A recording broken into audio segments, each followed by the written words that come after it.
Good afternoon, everybody, and welcome back to RobMotive. Today we are going to protect the Toyota Tacoma frame from rust. This, in my opinion, is a flaw with the Tacoma in the way that Toyota has it set up. I've done this on other trucks. I've been a little remiss in doing it on this one, but if you look right down there, you see that tube? There's a white collar there. Actually, it's the white part of the tube that comes out, and then a rubber piece. If you notice, it doesn't connect to anything. It just sits there and it drips. This is connected to your air conditioning for condensation. When it drips right down there on the frame. Now, with all the problems that Toyota has had with rusting frames, it doesn't make a lot of sense to have that dripping constantly when your air conditioner is on and putting water on your frame. So there is a simple fix. Like I said, I've done this on other trucks. It's pretty easy to do, and it will cost you $14.62. Right there is the receipt from Home Depot. What it takes is some tubing. This is a vinyl tube. It's 3/4 inch OD by 5/8 inch ID, and that's the key. You want 5/8 inch ID because you want to fit over that rubber piece that I just showed you.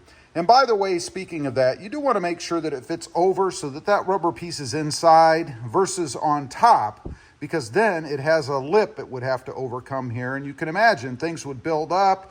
It'd be possible for the tubing to clog. With it fitting inside, you're not going to have that problem. It will just flow on down through the tube.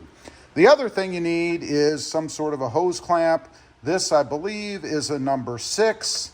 Now, you can test it when you're at the store picking this up. Obviously, if it fits over the tube like so, it's going to be fine because you're going to just tighten it down then. And that's it, other than maybe a screwdriver or a ratchet or something to tighten this down. That's all you need to do. Then you crawl into the truck, secure it down so that you're away from anything hot. There is, of course, exhaust and stuff down there, so, and the engine. You don't want it sitting up against anything that's going to melt it. That's it. So we're going to go ahead. I'm going to fit that end, this end, along with the clamp over that tubing. I'll show you that in just a second. Tighten it down, and then we'll crawl underneath and secure the hose. Okay, to start off, I'm going to do this from underneath. I peeked around under here a little bit. And by the way, if you do have the cat shield, which I have under there, you guys can see it right there, it is not going to be in the way. What I'm going to do, I'm going to remove, I think probably just this one plug here to release this screen or this cover, because that will give me access to the piece that's sticking out, which is actually right about there. So I'm going to do that with just one of these tools you use to pull out things. You could use a screwdriver or whatever, but I'm going to go ahead and pop that, and then I'll show you where it is. Okay, looking up from underneath. By the way, I did turn the tire out to give me more room, but I removed 2 of these. One little nub right here, and the one I showed you in the beginning. Right there is the tube. So you can see that gains us access right there to it. So I'm going to go ahead and fit the hose over that, and then decide, I think what I'll probably do is maybe route it right through this area over this member. You can put it however you want, and then have it come down probably right down here somewhere and run off of here. By the way, that's the cat shield I was talking about. And of course, right there is the skid plate, just for reference. So let me go ahead and get that tightened on up there, right up here, and then we'll come back. Figured out how I'm going to run the tubing. I have it connected up here with the hose clamp. You don't want to go crazy and over tighten it, but you want it to be tight. So I've got that part all finished. And then I'm going to run it actually straight down through here. The cover will go over it, as you can see here. And then I'm going to bring it through right here across the cross member. And I could just zip tie it here and be done with it, keep it kind of like that. But I'm going to try to feed it through this hole here in the frame, and then out this hole here right at the bottom, and have it drip freely right down here. That's my plan. The only problem with that is it's going to narrow the hose a little bit here because this hole's a little bit narrower. Not much, but a little bit. But I don't think that's an issue. And then I'll probably put a zip tie right across here, but there's really no need. Once it's run through this hole and this hole, it's not gonna go anywhere.